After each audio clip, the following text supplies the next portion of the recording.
while millions of people are literally screaming at their TVs, painting their faces like warriors, and ending up emotionally destroyed just because 11 strangers lost a game. There's a massive group of people who just don't care at all. And look, I'm not just talking about being bored by the Super Bowl. According to Neuroscience, if you're one of those people who couldn't care less about the big game, your brain might actually be wired differently. Stay with me because what I'm about to tell you is going to completely flip the script on how you see the sports-obsessed people in your life, and maybe how you see yourself.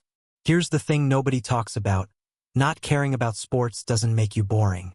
It doesn't mean you lack passion. And it definitely doesn't mean something is wrong with you. But there is something absolutely fascinating happening inside your head that's fundamentally different from the 60% of Americans who follow sports like it's a religion. We're talking about a deep dive into your DNA, your tribal instincts, and a reward system that most people don't even realize is running the show. Let's start with the most obvious question. Why do so many people care so much? I mean, we've all seen it. Grown adults crying in the stands or losing their minds over a fumble. It seems illogical, right? But to understand it, we have to look back thousands of years. Humans are, at our core, tribal creatures. Back in the day, being part of a group wasn't just about social hour. It meant survival. Your tribe was your shield against predators, your team for the hunt, and the only reason you stayed alive. Fast forward to today, and sports are basically just modern tribes with much better merchandise. When a diehard fan watches their team, their brain does something wild. It releases oxytocin. That's the bonding hormone, the exact same chemical that makes you love your family or bond with a newborn. It's powerful stuff. Their brain is literally tricking them into thinking these millionaire athletes are part of their actual clan, their flesh and blood. But here's where it gets interesting for the non-fans. People who don't obsess over sports often have what psychologists call lower tribal instincts. It's not that they're loners. It's just that their identity isn't tied to being part of a massive group. They're more individualistic. They're the type of people who say, I don't need to belong to something bigger just to feel complete. In fact, a 2019 study found that people with low sports interests showed way less us versus them thinking.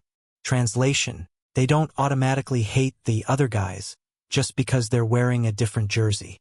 They see the world through a much more neutral lens. But hold up, because this is where things get even weirder, because the way a fanatic's brain reacts during a game is actually kind of concerning.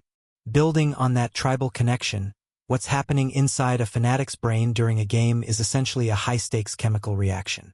You know that fluttery, electric feeling you get right before you open a massive birthday present? That's dopamine firing off in your brain. For sports fans, they're getting that exact same hit during every single play, every pass, and every touchdown. We're talking constant microdoses of anticipation and reward. It's actually addictive. Seriously.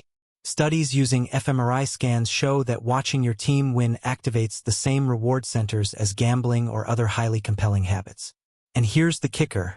The uncertainty is what makes it so powerful. Because you don't know if your team is going to pull off a miracle or choke in the final seconds, your brain stays in a loop. It's called intermittent reinforcement. The same psychological principle that makes slot machines so effective. Your brain doesn't distinguish between a winning parlay and a buzzer beater. It just knows it wants more. But for those of you who couldn't care less about the game, your dopamine systems simply aren't triggered by vicarious competition. You're watching the same screen, but the chemical fireworks just aren't going off. And get this, it might actually be in your DNA. Research from the University of Chicago suggests that variations in dopamine receptor genes can actually predict how much someone cares about spectator sports. Think about that for a second. Your complete indifference to whether the Lakers win or the Cowboys lose might literally be hardwired into your genetic code. You're not missing the point. Your biology is just tuned to a different frequency. But there's another layer to this psychological divide that changes how we view success itself. Since your DNA might be steering you away from that dopamine roller coaster, it changes how you handle your own ego and self-worth. Sports fans experience something psychologists call BIRGing, which stands for basking in reflected glory. You've heard it before.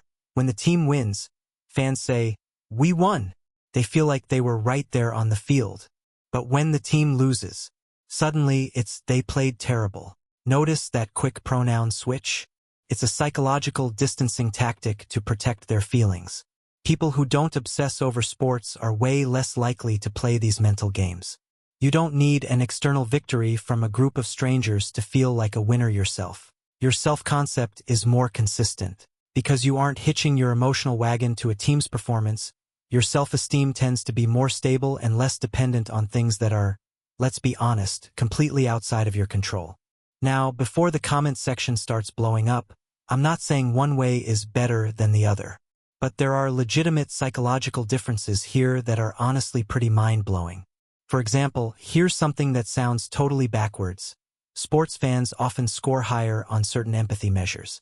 They practice caring deeply about the struggles of people they've never met, just because they're wearing the same jersey. So, if you're a non-fan, does that mean you lack empathy? Not at all. It's all about empathy allocation. We all have a limited bucket of emotional energy, and where you pour that energy makes all the difference. While a fan is stressed about a quarterback's injury, you're likely directing that same caring power towards something completely different. If you're not pouring your heart and soul into a sports team, where is all that mental energy actually going? It turns out, non-fans aren't cold, they're just selective. While fans are practicing empathy for a wide receiver who dropped a pass, you're likely focusing your empathy bucket on social causes, personal relationships, or massive intellectual challenges. A 2021 study actually backed this up, finding that people with low sports interests scored way higher in openness to experience and a love for art and beauty. Essentially, your brain is seeking the same things a sports fan wants: reward, meaning, connection, and that bigger-than-yourself feeling. You're just finding it in a gallery, a forest, or a complex math problem instead of a stadium. But the biggest divide comes down to how we experience meaning. Sports fans find meaning in the narrative, the underdog story, the epic comeback, the bitter rivalry. It's like a live-action movie where nobody knows the ending. To a non-fan, though, that randomness feels, well, meaningless. You're sitting there thinking, why would I get emotionally invested in an outcome I can't control, performed by people I don't know, in a game that doesn't change my life? You're not wrong, but neither are they. It's just two different ways of feeding the human need for a good story. This difference in how we find meaning leads to a major psychological concept: parasocial investment versus direct engagement. Sports fans build these intense, one-sided relationships with teams and players they'll likely never meet. They feel the highs and lows of a stranger's career as if it were their own. But if you're a non-sports person, you likely prefer investing your emotional energy where there's actual reciprocity. You want to put your heart into things where your effort actually matters to the outcome, where you're a participant, not just a spectator. Neither approach is superior, they're just different strategies for navigating the human experience. Psychologist Mihai Csikszentmihalyi, who famously studied flow states, those moments where you're so absorbed in what you're doing that time just disappears, found that these peaks can be reached through countless activities. For some, it's watching a perfect 60-yard pass. For others, it's writing code, playing an instrument, or getting lost in a deep conversation. And here's the part that's honestly kind of radical. People who don't obsess over sports often report feeling more present in their own lives. Think about it, they're not spending 3 to 5 hours every Sunday living through someone else's struggle or triumph. They're engaged in their own. Instead of watching a dynasty being built on screen, they're busy building their own reality. So what does all this actually mean for you? If you're the one who stays quiet when the office starts buzzing about the big game, know this: you're not missing out on some fundamental human experience. You're just calibrated differently. Your reward system, your tribal instincts, and your empathy are all firing on a different track. The next time someone asks, "Did you see the game?" and you genuinely couldn't care less, remember, you're not broken, and you're definitely not boring. You're just playing a different game. One that might just maybe have even higher stakes.